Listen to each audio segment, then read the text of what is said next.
អាណាព្យាបាលនិងមិត្តភក្តិសិស្សានុសិស្សទាំងអស់ដែលបានចូលរួមក្នុងថ្ងៃនេះជាទីគោរពនិងជាទីស្រឡាញ់ពីខ្ញុំឈ្មោះចៅម៉ៃលីជាសិស្សថ្នាក់ទី4មកពីសាលារៀនសហគមន៍21សាខាខាងក្នុង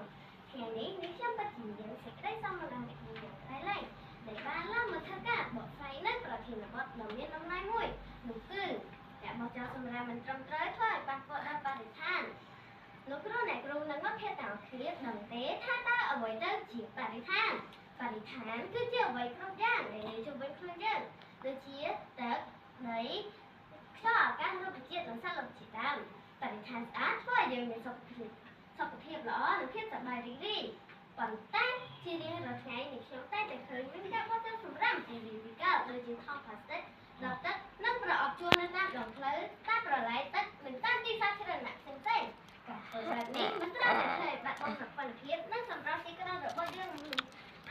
តែថែមទាំងបានបង្កើនផលប៉ះពាល់ធំចំនួន3នោះគឺទី1ប៉ះពាល់ដល់សុខភាពនៅសម្រាប់ដែលរលួយវានឹងជាគ្រឿងស្អុយបង្កើតជាមេរោគនិងជាកន្លែងដែលពុះឆ្លងរបស់សត្វមូសសត្វរុយនិងសត្វកណ្ដុរដែលនាំឲ្យយើងមានជំងឺផ្សេងៗ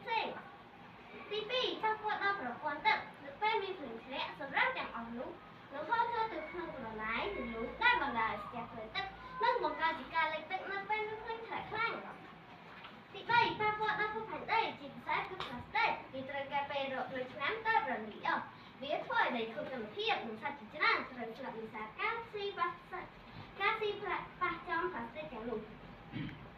លោកគ្រូអ្នកគ្រូនិងមិត្តភក្តិទាំងអស់គ្នាជាទីគោរពនិងជាទីស្រឡាញ់ភពផែនដីនិងសាលារៀនរបស់យើងមិនអាចស្អាតបាននោះទេប្រសិនបើយើងម្នាក់នៅតែ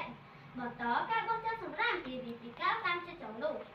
ក្នុងនាមនេះខ្ញុំជាសិស្សម្នាក់និងខ្ញុំជឿជាក់ថាយើងទាំងអស់គ្នានឹងចូលរួមចំណែកដល់ការការពារបរិស្ថានតាមរយៈសកម្មភាពញី3យ៉ាងនោះគឺទី1ទុកដាក់សម្រាមឲ្យបានត្រឹមត្រូវបោះចោលសម្រាមនៅក្នុងធុងសម្រាមជានិច្ចទោះបីជាយើងនៅផ្ទះនៅសាលារៀនឬនៅតាមដងផ្លូវក៏ដោយទី2កាត់បន្ថយការប្រើប្រាស់ប្លាស្ទិកអ្នកមកប្រើប្រាស់ដបទឹកដែលអាចជំរាបឡើងវិញបានឬប្រើថង់បរិស្ថានជំនួសថង់ប្លាស្ទិកវិញទី3ជួយរើសនិងជួយអប់រំគ្នាបើយើងឃើញសម្រាមធ្លាក់ជ្រុះត្រូវជួយយកទៅដាក់ចូលក្នុងធុងសម្រាមនិងថែមទាំងជួយប្រាប់បងប្អូននិងភ័ក្រកុំឲ្យបោះចោលសម្រាមពីផ្ដាច់មុននឹងបញ្ចប់នេះខ្ញុំក៏សូមអំពាវនាវដល់អ្នកទាំងអស់គ្នាថាសូមគម្រោងចាំដល់ថ្ងៃស្អែកចូលចាប់អារម្មណ៍ចេញពីខ្លួនយើងផ្ដើមចេញពីពេលនេះដើម្បីសាលារៀននិងសហគមន៍យើងឲ្យមានសុខភាពស្អាតគ្មានសម្រាមនិងសុខភាពល្អទាំងអស់គ្នា